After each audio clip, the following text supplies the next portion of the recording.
So so we will have today's thing recorded, and hopefully we'll figure out a way to get it on the website so that it'll be there for everyone to go back and see and enjoy.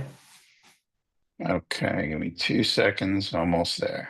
No worries, no worries.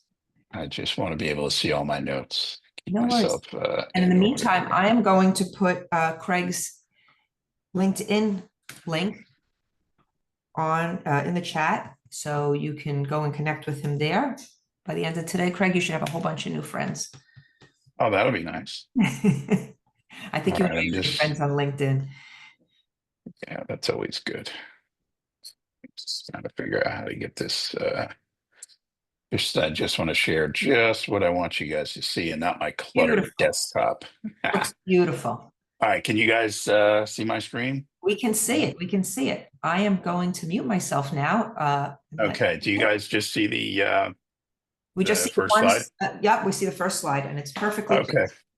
Thank you. Appreciate it. Everybody, your patience for bearing with me there. I just want to make sure I get it. All right. So, welcome to our presentation today. So, um, about a little bit about us. We're a full service marketing agency. We've been in business since 2010. We're right on Hamburg Turnpike. We serve B2B and B2C clients, and we pretty much do it all. Myself, I got started in big pharma because that's what's in New Jersey is pharmaceutical companies. After a few years there, I decided to go out on my own, start my own agency. I've been a lifelong resident of Wayne. So here's what we're going to cover today. This is not a 1 hour infomercial for my agency.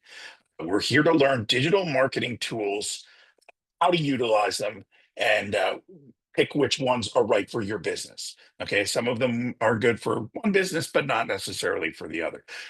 Along the way, we're going to learn how to use these tools in very basic ways. So we'll cover some stuff that you can do on your own without any help, without any real technical expertise or understanding, that you can just jump right in and start doing yourself and get results.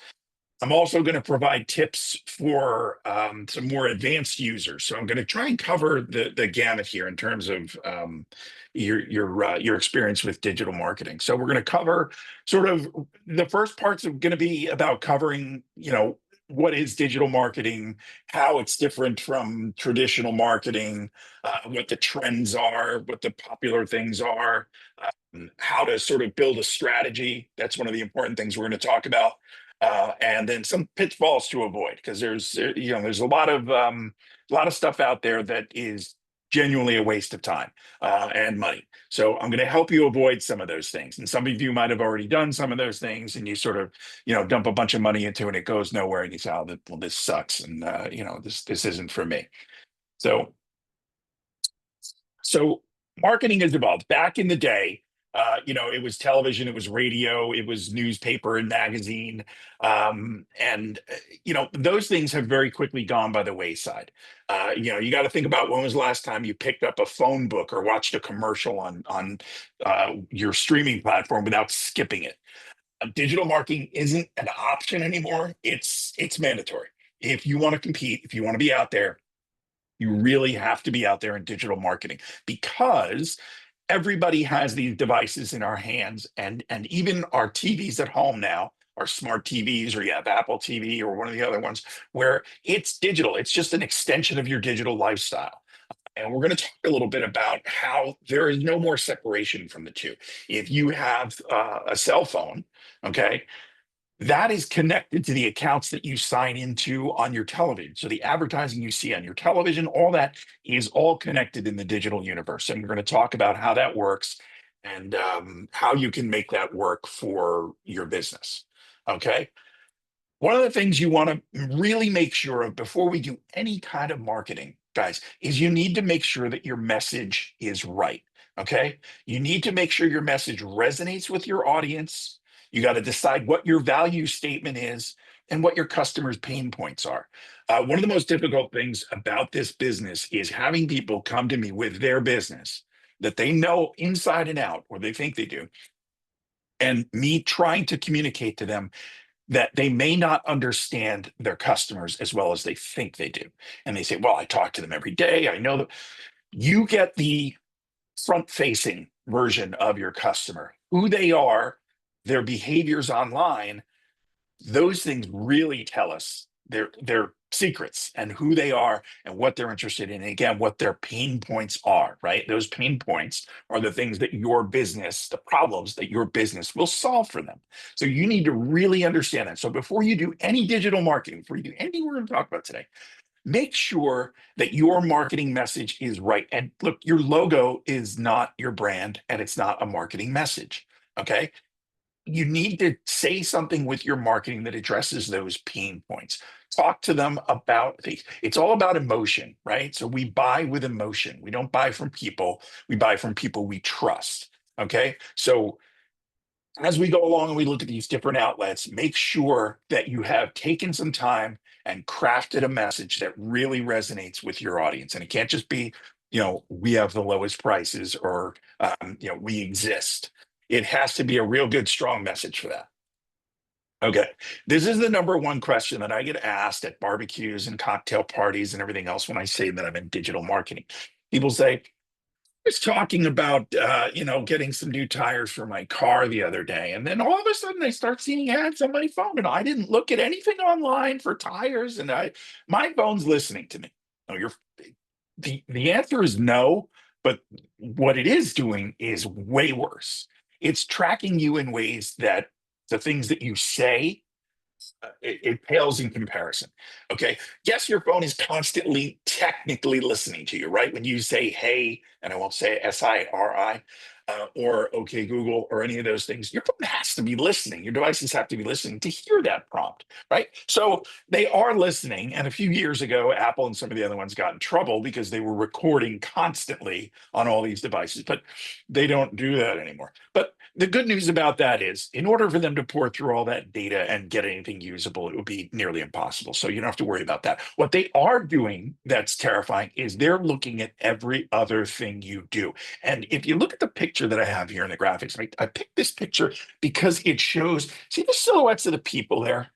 Okay, it's what we call contextual marketing. Okay, the context of you, what context you in, who are you with, right? Where do you go every day during the week? Where do you go on the weekends?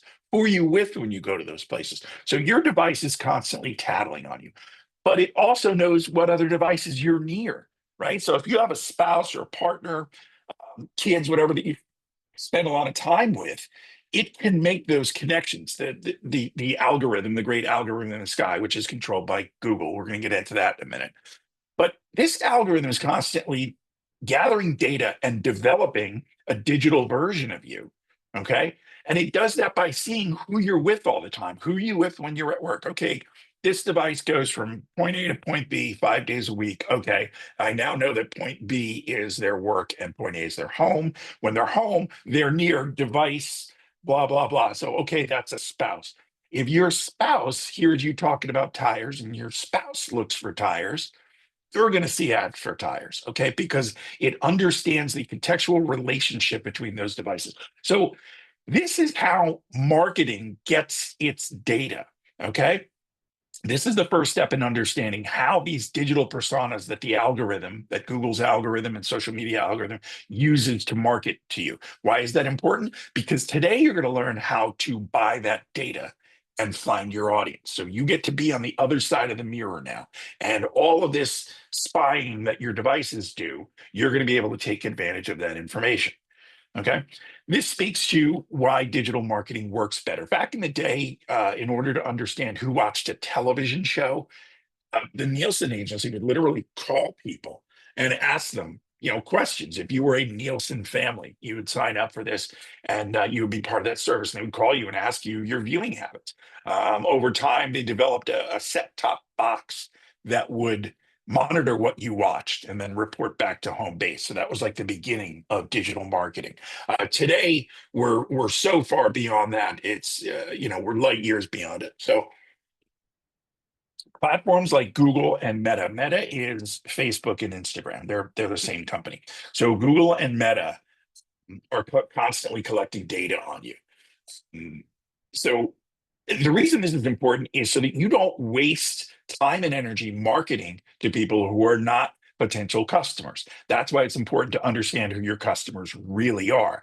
Because when it comes to this sort of marketing, we're going to be talking about paying per click or paying per impression for your ads. So you don't want to show those ads to people who are not potential customers. So choosing the right demographic, both geographically and demographically, is super, super important. Okay, that's what makes digital marketing so great, is you can promote only to your audience. You don't have to put an ad on television and show it to everybody and then hope that your tiny little segment of the audience reacts. Okay, you're not guessing, you're using real data to guide and target your decisions and make adjustments to your campaign. That's another thing that we're going to talk about after we talk about all these things, is how to look at the data in all of this stuff and say, okay, this worked and this didn't. Do more of this and less of this. Okay. So, as I was just saying, digital marketing delivers results you can see, right? With digital marketing, small businesses can compete with big brands. Okay. You don't need a massive budget, you just need a smart strategy. Whether you're running a little local campaign or building a long-term visibility for your brand online, digital gives you the tools to do this in a smart way. And as we look at these platforms, we'll talk about how we can measure their performance and its value to your business. Because you may decide, okay, I want to do this marketing, and then you do it for a little while and you say, the ROI on this is nothing. So we're out of here. So we're going to get into the actual platforms now. We're going to start learning about each of these platforms, and for each one of them, at the bottom of the slide, I'm going to have like some links and some value adds, websites you can go to evaluate your website, give you a report card. Does my website suck? I don't know. I'm going to give you some sites that tell you yes or no. Your social media, I'm going to give you some tools for that. And these are tools that anybody can use. You don't need any technical skills. And I try to pick free ones. They're all free, but then there are like paid versions, obviously, if you really want all the features. But these are the ones that you'll be able to use to really evaluate your marketing and say, okay, well, is what I'm doing now working? And if so, not. So we're going to talk about website and SEO, right? Social media, email marketing, paid search, and then the analytics and reporting on all of these. First one, SEO and your website. So SEO stands for search engine optimization. This is, I'm sure as business owners, every single one of you has gotten a phone call or an email from someone, probably in India, telling you that they can get your website to the top page of Google. They're lying to you. Don't go with these people. Not only will they get you to the top of the first page of Google, they'll also get you on the last page. So you'll visit the full spectrum, because what will happen is they use what are called black hat techniques to artificially juice the algorithm. And you'll be on the front page for about 2 days. And then Google will figure it out and they will punish you and they'll kick you out to the last page. They'll bury you on the internet. So do yourselves a favor. There is no shortcut to that first page. What I'm going to talk about on this slide is how we can improve your ranking, right? We all want that. When someone searches for tax services near me, you want to come up. You do that.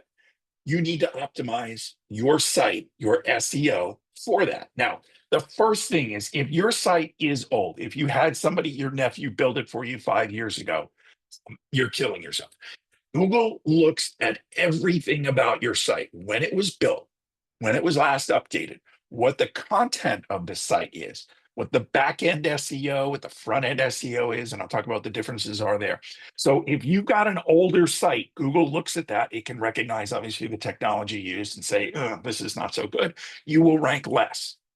So the idea here is the algorithm, okay, which is, we hear that word a lot, but just to explain what it is, it's a set of instructions for solving a problem. Right? And the algorithm that Google uses is, the problem is this website good for tax services near Wayne, New Jersey or not?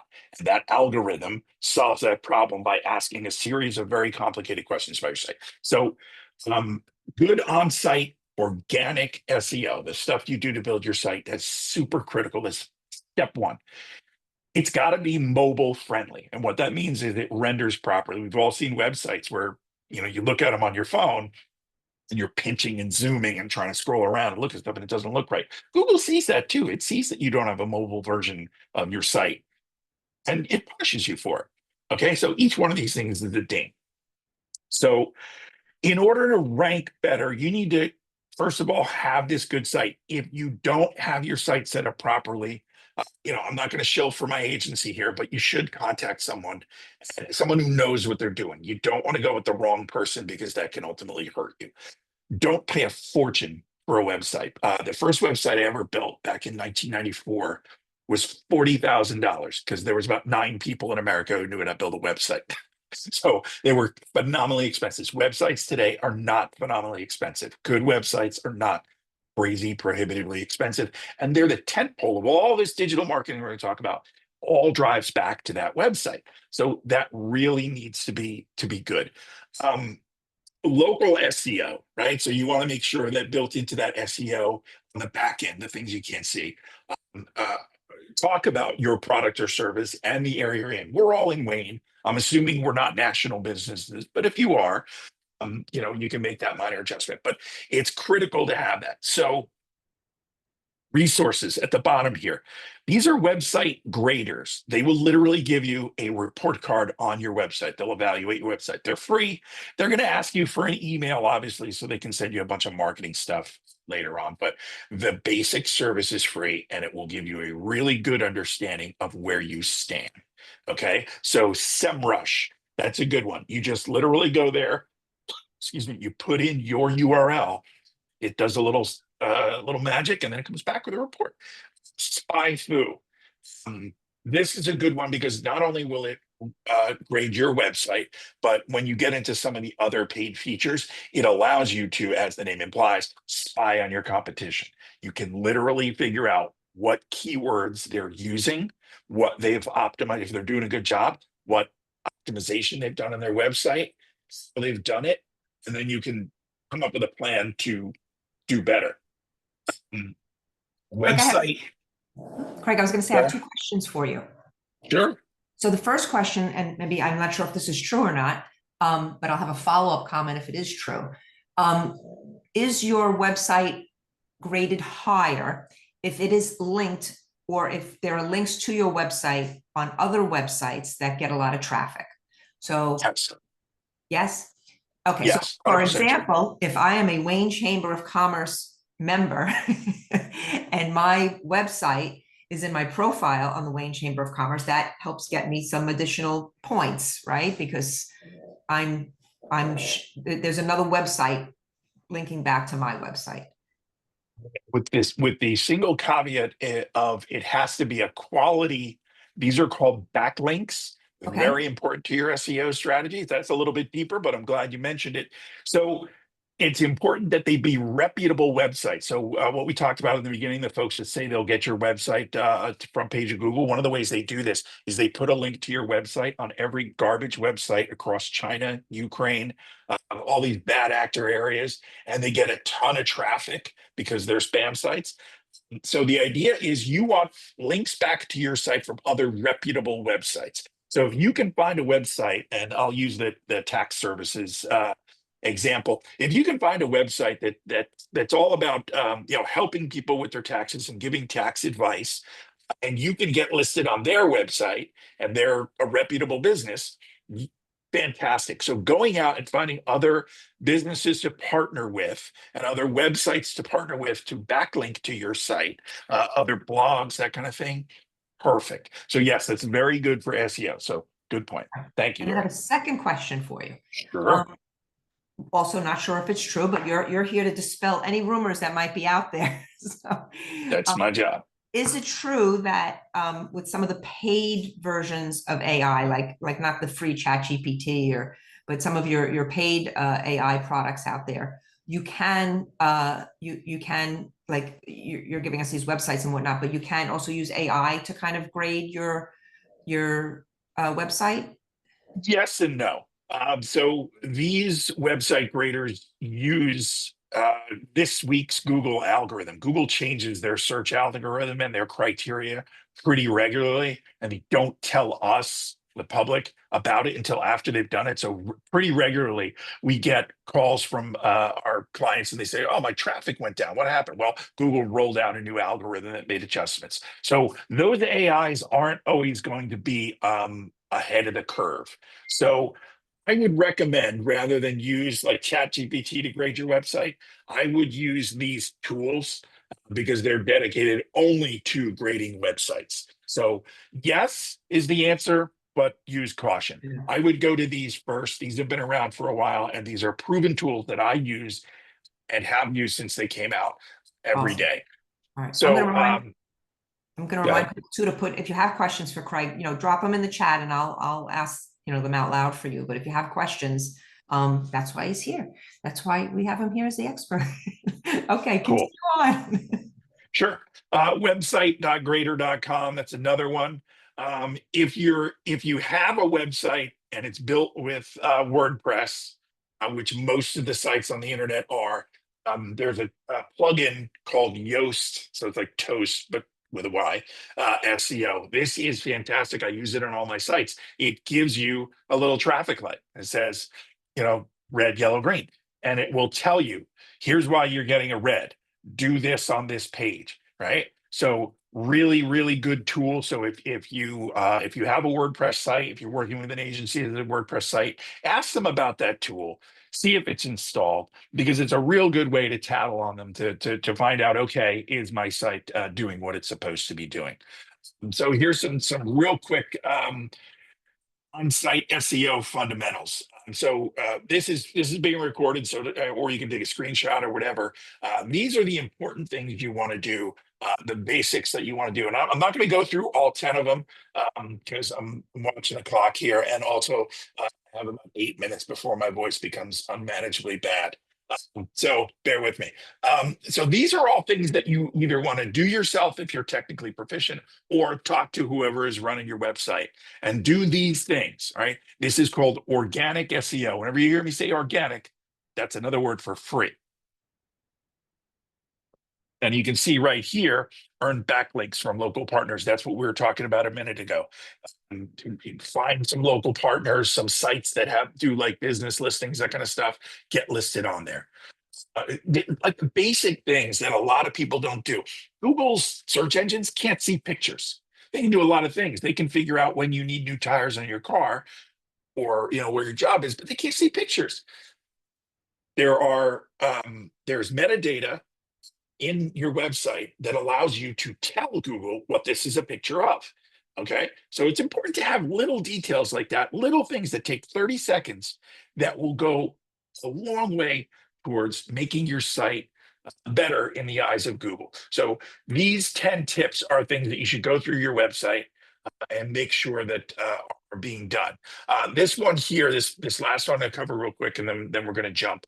Um, if you have a website and you're selling shoes and you want to sell sandals, okay, don't just have your website be greatshoes.com/page 2, right? Google looks at that. So if the content of that page is sandals, the URL, the address, should have the word that people would use to find your service. So if it's, John's Tax Services, and you've got a page about getting audited, johnstaxservices.com/IRS audit, right? That's very simple SEO that will go a long way towards telling Google exactly what's on your site. Now, if you also include that, IRS audit on the title of your page right here with these H1 and H2 tags, and then in the body copy, you're golden. If you do little things like that, just have the URL and the title of your page and the body copy of your page include the same words or phrases that people would use to search for you, that is huge. And those little things that would take, somebody with halfway decent abilities 10 minutes to do will go a long way towards getting your site to rank. Why Google Analytics matters. Google Analytics is a free tool that Google provides that will show you everything about your website. Okay. Imagine being able to see exactly how people found you. Okay. What they did while they were on your site, and where you're losing them. Okay, Google Analytics gives you all these insights and it's free. It's like having a report card on your website to show you everything that's going on there, all your marketing efforts, what's working and what's not. Okay. It includes all this information from paid search, from social media, organic search. It's all right there. It'll tell you what countries, cities, towns people are visiting from, the words and phrases they use to find you, how long they spend on a particular page, which pages are getting the most traffic, how long they're spending on your site in general, and at what point you lose them. It's available at analytics.google.com. It is a little chunk of code or a plugin that anyone with basic web abilities can install on your website, and you will lock yourself in a room and spend hours looking at this data because it is so deep and so rich that it will tell you everything you need to know about how your website is being used. And trust me, it's one of the best things you can have. Also, Google looks for it in the code of your website, so it's a good idea to appease the search gods by having their product in the code of your website. Again, very simple, very easy to install. 10 minutes. Analytics.google.com, and it's free. All right, we're going to talk a little bit about paid search, right? So paid search, or PPC, it's referred to, pay per click. There's also pay per impression, which is display advertising, which is like picture ads. So we're going to talk a little bit about paid search, okay? You can't buy your way to the top of Google's search page results, but what you can do is you can pay Google so that your ads appear at the top of Google's paid search results. So we've all done that, where you Google something and the first bunch of results are ads, right? The way you There's also a fight to get to the top of those ads because you're not the only person selling shoes in town, right? So you're going to have other people who are doing paid ads. What's the difference? Is it's an auction system, but it's an auction system that's set up so that it's not just money wins, right? You can't just pay a ton of money at the auction and get your way to the top of the ads results. Okay.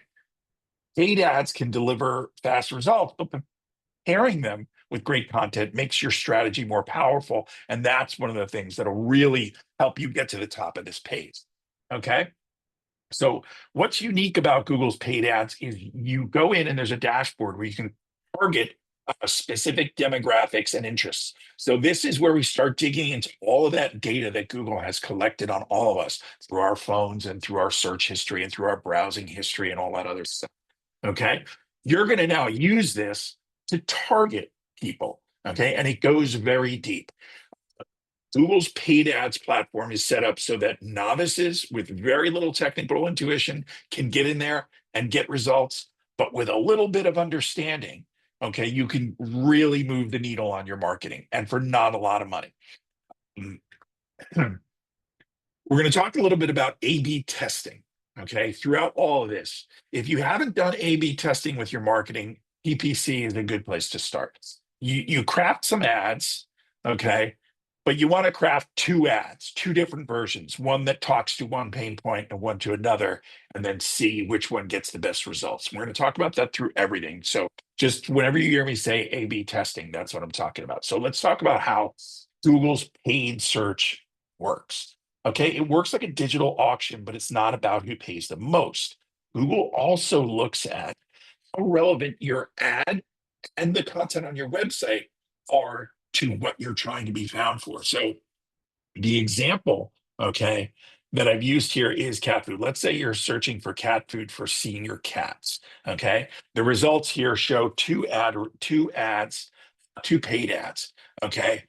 Purina set their up so that the URL, like I talked about before, includes the words that people would be searching for to find their product. Okay. That's the URL there, the www.seniorfood, blah, blah, blah. So above it is the headline of the ad, senior cat food, specially formulated. This is the stuff that you write when you set up your ad. You're the copywriter now. Okay. So you want to make sure that prominently in your headline is the phrase that people would use to find the product you're trying to sell. You also, you can see it in bold here, want to put it in the body copy of your ad. So this is all set up in a very simple dashboard, and it says here, write your headline here. You type it out. write your body copy here, type it out, and it shows you what your ad will look like as you're doing it. So the way you can get ahead without just spending a ton of money is to make sure you craft your ads to reflect the product. Now, on the page that it's going to go to when I click my cat food ad here, that page has to have senior cat food in the title of the page. We know it's already got it in the URL there because we see it right there. And then in the body copy of the page. So Google looks at all of this. It says, okay, Purina bid X amount of dollars on senior cat food. Okay, I look at their URL, that checks out. Their ad, that checks out. It's got it in the headline and the body copy. And then the page that it goes to, it's also there. We see it on the top, we see it in the body copy, and it's mentioned throughout the page. It factors all of this in when it decides who is going to get the top spot, which we see here for Purina on the ads results on the search page. Now, down below all this is where you see all the people who didn't pay and just have good SEO. But the difference between Purina and Hill's Pet is Purina did a better job of setting all this stuff up. And Google looks at billions of websites all at the same time with the same criteria. That's what the algorithm does, and evaluates this and makes a decision in a fraction of a second. Okay. And that's how you can move yourself to the top of paid ads without having to spend a ton of money. You can do none of this and just throw a ton of money at these. And every time someone clicks your ad, you have to pay for it. But you won't consistently rank high enough. Now, the way the system works is you set your budget. Okay. You say, I want to spend X amount of dollars a day. And I have clients, local clients here in Wayne for local businesses that will spend $5 a day. And you can say, I want to do $5 a day, Monday through Friday. I don't want to do it, on the weekends because we're closed on the weekend or whatever.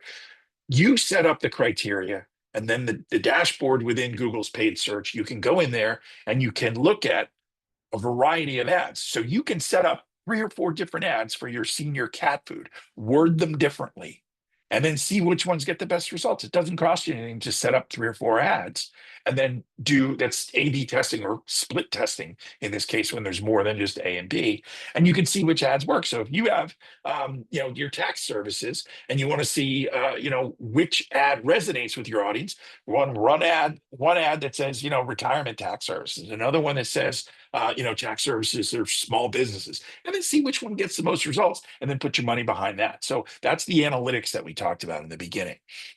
So best practices for this are start with high intent keywords, the things that people are going to use, the words and phrases that people are going to use. If you're a plumber, don't use the word plumber. Everybody's using the word plumber.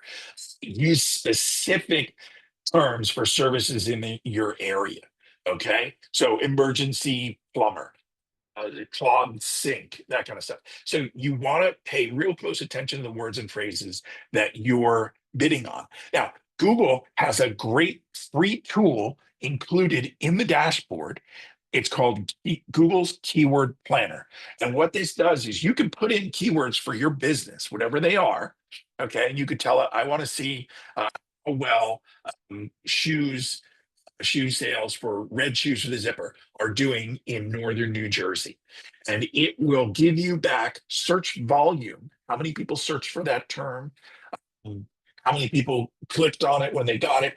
All kinds of really interesting data on keywords to help you pick the right keywords. So you might think that for your business, keywords A, B, and C are perfect for you, but then you go into the keyword planner and you see that in the last 30 days, there's been 2 searches for those keywords. Those are not good keywords for you. Okay. So it's in the paid search dashboard for Google's PPC. That URL is right here, business.google.com. You can just go to that. It'll know you're in the US. I put the full one there, but you can just go to business.google.com so that keyword planner is in there. It's under tools, and I recommend using it because it will help you understand how people are looking for your business. Again, I talk to people all the time, and they say, "I know my customers. I know how they try to find me." No, you don't. Every time I go into the keyword planner with a customer, and I bring that thing up, and I run all the keywords that they tell me they want to bid on, it's dead silence in the room because they realize that they don't understand their customers' pain points as much as they think they do. So that's paid advertising. I strongly recommend you get into that if you want to throw your hat in the ring in paid advertising. It's not a lot of money and it can get you really good results, and it's Google. So, we want to make them happy. Social media. This is a huge game changer. If you've ever seen the movie, The Social Network, it was about Mark Zuckerberg at Harvard and when he started Facebook.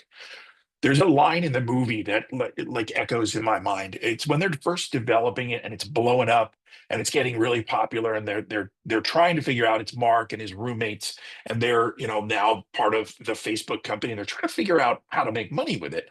And the one guy wants to sell ads, and Zuckerberg, in his infinite wisdom, he says, "We don't even know what this is yet. Let's not tie ourselves to that." Okay. So what social media is it's the most powerful tool in advertising ever, right? So back in the day, we would just run an ad in a newspaper. The newspaper would say we have a circulation of 50,000 people in this area, and they're age 55 to whatever. And they would have their little prepackaged demographics, and you would say, "Oh, that's my audience. Put my ad in there." And your ad would show to 90% of the audience that has nothing to do with you. Now we only show our ads to people who are interested in our business. And how do we do that? Social media, because everything you say, do, whatever, we're all familiar with how much social media spies on us. Okay. You are going to be able to put that information to use now. So we all have social media for our business, right? I'm going to assume that everybody here has a business social media account. If you don't, you really should. Google pays attention to that with organic search results. People use social media to search for things now. It used to be you went on the web and used Google and search. People are searching for businesses on social media now. It's not just the internet where we're searching. So if you don't have a social media account for your business, you really need to make sure that it's set up properly, has all the information, everything. If you need help with that, obviously we'll help you. But you need to decide which platforms are right for you, and we're gonna cover that next. But when it comes to social media, you really need to have value driven content. Okay. You can't just post junk. You can't not post for 3 weeks in a row. If somebody sees that the last post on your social media account was a year ago, it's assumed that you're dead. You need to have your social media active. That's one of the barriers to entry for a lot of people, is it takes a lot of time, a lot of energy to post good quality, what we call value driven content, right? So if you're on social media and you're posting on there, follow the 80-20 rule. Okay. Value driven content is 80% of what you're going to put up there. And then the sales stuff is 20%. If you're just on your social media account saying, "Buy from us, buy from us, buy from us," why should I follow you? Do I want to be sold all day, every day? Think of it like a cocktail party. Social media is like a cocktail party, and you're socializing with people, you're talking to people. Um, you don't want to have somebody walk up to you and be like, "I run a shoe store. You should buy shoes from me," um, all the time. So value-driven content, super important. Okay.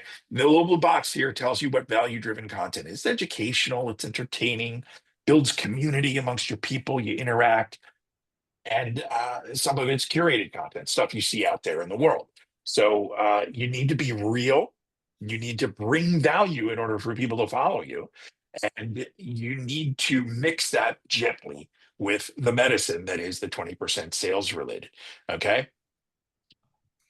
Greg, When I'm it going to jump comes, in here for a second. Um, sure, what you were pointing about the 80-20 rule, I was just going to point out there's a book by Gary V, I believe it's called Jab, Jab, Jab, Right Punt, Right Hook. Same concept, exactly. you know, value driven, value driven, value driven content. And then you go in for the sales. So I've read it. Exactly. Any of you are interested, it's called Jab, Jab, Jab, Right Hook. Exactly. Great book. The concept is exactly this. You have to give them a reason to come back. And we know that. We don't follow a business account if they're just going to sit there selling to us every day. That's lame. You want to follow a business account that builds community. Now, one of the ways that a little secret for helping you guys do better on social media, if you do have platforms in there, you got to have engagement. You can't just post. If people come to me all the time and say, "I don't need your stupid agency to run my social media," 967,000 followers, blah, blah, blah. And then I go and look at their social media and they put a post up and they get 2 likes and no comments. Guess what? I'm not the only one who sees that. The algorithm at Meta sees that and it realizes that no matter how many followers you have, your account is worth nothing. And it will not promote you organically on the platform. Okay. So your number of followers is swell and it's an ego number, but it is worth nothing to anybody, including you, because 90% of the time, most of those followers are garbage. They're not going to buy from you anyway. They don't look at your stuff. So do yourself a favor, put that value-driven content on there. Put stuff on there that elicits a response. Ask a question, do surveys, quizzes, that kind of stuff, whatever. But you have to have interaction on social media, or the platforms will regard your account as not valuable. Craig, we do have a Okay. question in the chat. What are Oh, the okay. techniques for fostering engagement on social media posts? Okay, so the techniques are what I was just talking about. You got to put stuff up there that elicits an emotional response, right? So you can get up there and you can say, my favorite ice cream is vanilla. All the other ice creams are weak. What's your favorite? That I'm dumbing it down a little bit, but you want to avoid political stuff, obviously, because you're going to get the wrong kind of response. But you want to engage your audience based on your business and put content up there that asks questions, do some surveys. We have a client that is a brewery, so they make beer. So there is a lot of really great content out there that's related to beer that we can put up there and do surveys and ask questions that will get people to elicit a response. You can also do giveaways and stuff like that, like free tickets. I have a client who does a concert series, and ask questions. We put one thing that we did that went viral is we put a picture of an 8-track tape up there, something from the 70s. And we asked the question, what format, when this album first came out, what format did you have it on? 8-track, cassette, CD, or digital? And people will answer in the comments, and then they'll start talking to each other in the comments. And so it has to be good, valuable content that asks a question or elicits an emotional response, where someone wants to respond to your post and say, "Hey, that's awesome. I like that too." Whatever it is. So it varies from business to business. But think about stuff that will elicit a response. And those responses in the form of comments and likes and shares, that's the kind of stuff that the algorithm looks on favorably. So choosing the right platform, I'm going to go real quick through this. Facebook is rapidly becoming the retirement community of the internet. The audience trends older. People like myself who were on Facebook in 2007 and 2008 were a little bit older. So Facebook is going to be for targeting local customers, and it skews a little bit older. Instagram, super great for visual stocks. Okay, so Instagram stores shot 6.5 billion last year in sales on the platform itself. So if you sell a product, a physical product that you can sell online and ship, don't count social media app. You can sell on the platform. Um, Instagram trends a little bit younger. You want to skew 80-20 reels and images. Reels do better. It's video. People just respond better to audio and video. It's just how we are. We're big dumb animals. Um, LinkedIn, best for B2B, professional services and networking. And YouTube is fantastic for like how-tos and tutorials. And you can also do paid promotion on there. So you really need to look at the social media platforms and decide which ones are right for you. Picking the wrong one, you're going to waste your time. Social media, I'm going to rush a little bit because we're running out of time. Social media best practices. All right. You don't have to be a full-time content creator, but you got to show up consistently and be authentic and interact. If someone comments on your social media and you don't comment back, that's not good. You're hurting their feelings. Get in there and comment on everything. If somebody likes your thing, say thanks for liking it. Engage on social media. It's social. It's the first word. Right? If your social media goes dark, people just assume you're dead. So be in there and be active. They want to buy from people and businesses they feel connected to. And the key to success on social media is good organic content and well-targeted paid content. Here's some resources. Hootsuite. You can go into Hootsuite and you can set up an entire month of social media content. You sit down, lock the door, and build an entire month as a calendar. And you can schedule the date, time, and platform that this content will go out. You write it in there the same way you would write it on the platform. You put it in Tuesday at 4 o'clock. This post will go out Thursday at 3:30. This one goes out. You can do an entire month, spend a couple hours, and then you could just sit back and let Hootsuite do the thing. Okay. It will post all these things for you. So you don't have to worry every day about, oh my God, I didn't put anything on social media today. Plan it out. You could do a mix of using scheduled stuff to, if something comes up, something in the news, or, something crosses your mind, you can always go in and manually put it up there. But this is a great way to get some content every week out there on social media. So that's a good one. ChatGPT, if you haven't used it yet, familiarize yourself with it. It's a great way to write good copy. It can come off a little cheesy, so you got to edit some of the stuff and be real careful that you watch what it spits out. Don't just copy and paste. Canva. Canva is a great free resource. Again, there's paid tools, but it's a great free resource for setting up graphics, images, videos, the whole 9 yards, animations. It's all pre-formatted to the right size, and you can go in there for free and build your content. Everyone likes to see fun little animations and stuff like that, even on our static images. You can create videos in there. Check out canva.com. It's great for engaging graphics. Again, it's free, but you can pay for a little bit more. Boosting a post on social media, paying for it. If you've used the Meta Ads platform, which is Instagram and Facebook, you know how this works. If not, boosting is you throw a few bucks behind a post. We've all seen this when we put a post up there and it says boost your post. Just hitting that boost your post and giving them your money, that's great. It's always a good idea. But if you go into their free dashboard, you drill down into the audience targeting features, being as specific as possible as to who you're trying to reach, you'll get better results. Okay. You want to run those ads based on your audience, not just to anyone. Now, these platforms will tell you, we can show your ad to lookalike audience, which is we'll look at all your followers and then we'll show it to people who look like that. That's great, but it's not going to be as efficient as if you go into the dashboard and define your audience. And you can drill down as deep or as shallow as you want. You can go into things like life events, like just had a baby, just bought a house, considering moving. If you're in real estate, right, and you're in real estate here in Wayne, and you know that everyone who's buying houses here in Wayne is coming from Brooklyn, they're coming from the Bronx, they're coming from Long Island. You can target your real estate ads to Brooklyn, the Bronx, Long Island. Okay. Make sure that you're hitting people that are of a certain age, certain education, financial bracket, and that are considering moving maybe sometime soon, and do it in those specific areas and only to those specific areas. You don't want to show real estate in Wayne to people who already live in Wayne. So you can get very, very deep and very, very granular in terms of like their hobbies, their interests, all that other stuff.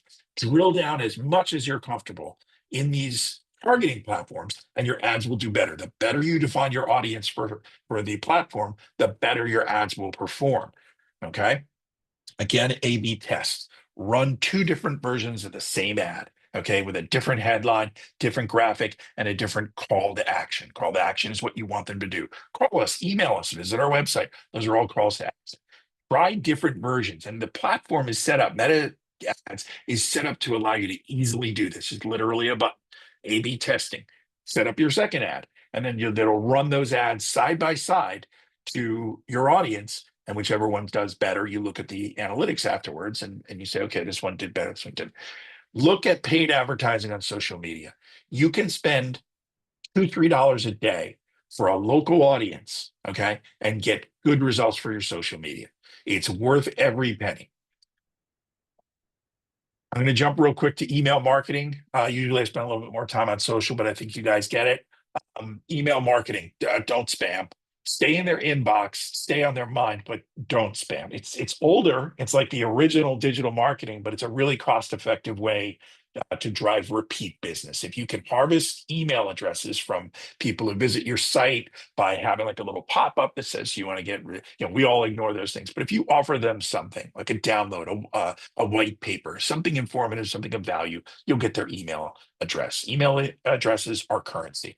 You want to make sure that you give them something in exchange. Never buy a list. Never buy an email list. They are garbage, and you're breaking the rules. When you buy a list, you're emailing people who did not expressly give you permission to email them. These email companies will say, "Oh, these people are all opt-in." This, that. That's not true. Don't buy an email address. It's garbage. You're wasting your time. Build an email address list from people who visit your website, from customers, from people that you've interacted in some way. Um, This is the best way, even if it's a tiny little list. Okay. Build that list over time. Understand that you're not going to get an email list right away. Okay. Take your time and build an email list, and then reach out to them on a regular basis. Stay in front of mind. The formula these days is 11 touches before someone will buy. So considering making a purchase, they have to see your advertising message 11 times statistically before they will make that decision to buy. So this is just another way of making that touch. Craft your emails in a way that, like, don't make it really long. Okay. Get right to the point. Personalize it. Okay. A lot of the platforms MailChimp and Constant Contact, they allow you to personalize your emails. Personalize your emails, include a clear call to action, call us, shop the sale, claim your coupon, that kind of stuff. Look at the reports, right? Clean your list, see who's opening. You'll be able to see who clicked on the email, who visited the website, what pages they looked at, and where you lost them. So you can look at those reports after you do an email send, look at them like a week after, and say, wow, this person visited 6 or 7 pages on the website. They're clearly interested. They are going to get another touch. And there's automation built into some of these platforms where people who are very active, people who open all your emails and always visit your website, you can create different messages. So if you can set a criteria and say, this person has opened 2 of the last 3 emails and they visited 2 pages on the website. Here's a special email just for that group of people that will have some sort of enhanced offer to try and get them over the top and get them to sell. Don't use your Gmail address to send emails about your business. Don't do this ever. It's for obvious reasons. Email addresses don't come easy. I talked about this.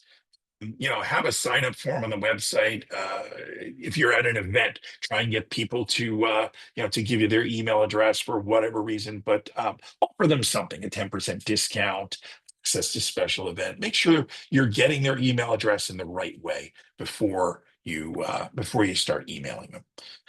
Mm, Look, your subject line is super important. You have like 0.25 seconds to get these people to open your email and read it. It's an art form. Use ChatGPT or one of the other AIs to help you craft subject lines that get opened. Do A/B testing. This is one of the most important places to do A/B testing.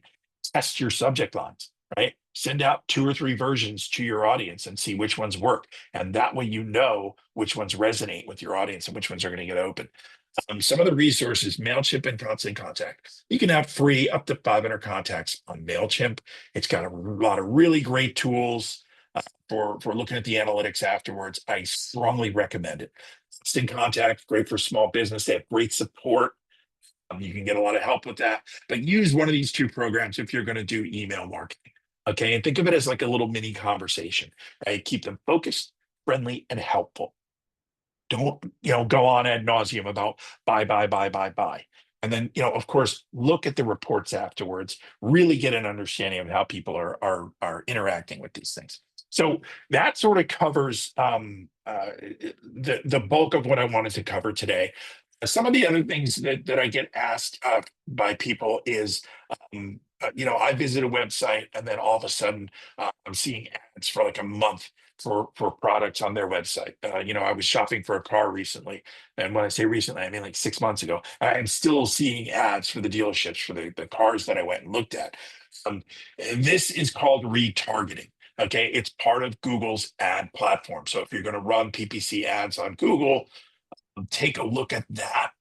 We're sort of running out of time, so I wanted to cover that. What that does is when you visit the website, it drops a cookie on a cookie is a little piece of code on your device, whether it's your phone or your laptop. And that cookie follows you around for a month. And it tells Google's ad network when you visit a website, all the ads are blank. Everyone sees different ads. When you visit a website, it says, Sue is here. Who's Sue? Sue is looking for a mattress a couple of days ago. I have a cookie from Mattress World. Google says, oh, okay, I have a Mattress World ad to show her. Boom. And that's why that's how that happens and how that works. I'm simplifying it a little bit, but that's another very powerful way if somebody visits your website to get them to come back is to show them ads in that retargeting platform. Again, that is part of Google's ad network. And again, it's one of those things where they have sort of the highline easy version where they do everything for you, and then the drill down one where it's a little bit more complex. The easy version where they do everything for you, mixed results. The one where you drill down and you set up the audiences and you define the parameters, those are the ones you're going to get real results for. So at the beginning, I said I wasn't going to show up for my agency. I'm showing for all agencies. Get some help with your marketing if you're not sure. Most agencies would be happy to talk to you about what's going on. Shop around, talk to a few different ones. But get some professional insight. You're not going to see growth in your business without using some sort of digital marketing nowadays because everyone is using it. And if you're not, you're sort of getting left behind. So again, to summarize, figure out which one of these or all these platforms work for you. Decide what your message is. You have to have a good, strong message. The best advertising in the world will fall flat without good messaging that appeals to your customers and their pain points. And then pull the trigger on the things that you want to do. That kind of sets us right up at the 1 hour mark. Frank, this was awesome. I do have one question in the thing that I didn't get a chance to ask you. I know we're out of time, but maybe you can just give him the short answer. So Ajo asked, he said, I post from my business Facebook account, but then I will share the business post on my personal Facebook page. The reason I do this is because I usually get more interaction on my personal Facebook page. Do you know if Facebook will connect the interaction on my personal page back to my business page? Course it does. So here's where you're getting more reaction on that personal page. People are less inclined to reply to a business, right, than a person. And this highlights a deficiency. Your business feels only like a business. You need to personalize the business a little bit more. You're always going to have that barrier, the fact that it's a business account and people don't want to reply to a business account. The assumption is it's just whomever is running the social media and that's who I'm interacting with. So my advice to you on that would be to personalize your business account a little bit more, engage a little bit more, make your posts less professional and less business and more about the heart and soul of what you do and your value to your customers, right? So what that highlights there, that willingness to engage over here but not over there, is they are more willing to engage with you as a person than as a business. Facebook will make the connection, but it's not going to benefit you. It's not going to benefit your business account. The only thing you're getting out of that is your personal account is getting all that interaction that should be going to your business account. So when that does happen, you can encourage people to jump back on the business channel. But what I would do is I would encourage you to maybe personalize the business account a little bit more, be more engaging, more friendly, more personal, less business. Great advice. Hope that helps. Craig, when you sent me a proposal for this, I knew it was going to be a great topic. You went beyond everything that I thought it was going to be. This was real. I mean, thank you. I took two pages of notes. Most of what I'm not going to read because I scribbled so quickly. And I was looking at some of the people who have videos on. I saw a lot of looking down, which either they were playing like games on their phone or they were taking notes. But I think they were taking notes. But that's fantastic. That's what I wanted. I wanted people to get something out of this, that they could go out today and make a difference in their business. We're all here to grow our businesses. We all live and work here in the Wayne area, and we want to grow our business. That was the idea here today. It was to help business owners. I know how frustrating it is. I hear it every day. I don't know why my business isn't doing well. I don't come up on Google. Social media is flat. They're just doing these little best practices, these little things make the difference between response and no response. Right. Now, I don't know if you were following along in the chat, but when you had talked about Facebook being a social media retirement community, which it is, Linda, who is with Visiting Angels, she says social media retirement community works for senior home care. Listen, that's fantastic. That's right up your alley. But that speaks to how picking the right platform makes all the difference. Social media is absolutely the right place for them. TikTok, not so much. But you know, the flip side works for other businesses. If your business is an ice cream shop, you've got to be on TikTok, right? So the right place for you, the right platform for you. That's a perfect example. Thank you for that comment. I'm sorry I wasn't looking at the comments. I was trying to sort of focus on my own notes, but that underscores what I was saying exactly. Pick the right platform for you. Each one is different. But yeah, great. Definitely, you know, glad that resonated with somebody. But you know, guys, listen. So I am going to show a little bit for myself. The Chamber of Commerce is a great place. I am so happy that you guys found me, and they found me through social media. You know, I'm super excited to be part of it. If you guys have questions, my email is right there. I am not the kind of business that wants to make a buck off every minute of my time. If there is somebody here, or you guys have friends or somebody who has a question, we are on social media. You can find us on Instagram, you can find us on Facebook, or my email is right there. If you have a question, just feel free to reach out to me. I am not the kind of business that's going to say, well, let's set up a call, I'll write you a proposal, that kind of stuff. If you have questions, reach out to me. We're all friends here in the chamber. You know, I'm happy to help. If you want me to expand a little bit on some of these topics, send you a white sheet, send you some links. There are tons of PDFs that I have from resources that will explain these things in details. I have personally written dozens of them. I'm happy to send them to you for free. I'm not going to bother you or email you or spam you or try and get you to do business with us. I'm here to help businesses in Wayne do well. And then look, whatever mercy comes my way after that, great. It's all about karma for me. So feel free to reach out, send me your questions, let me help you, and you know, support the chamber, of course. And thank you again for coming. Thank you so much. We really appreciate you. And to our audience that came today, thank you. Hope you found value. I know I did. Hope to see you at the next chamber event. Everybody have a great day. Alrighty, folks. Bye-bye. Be well.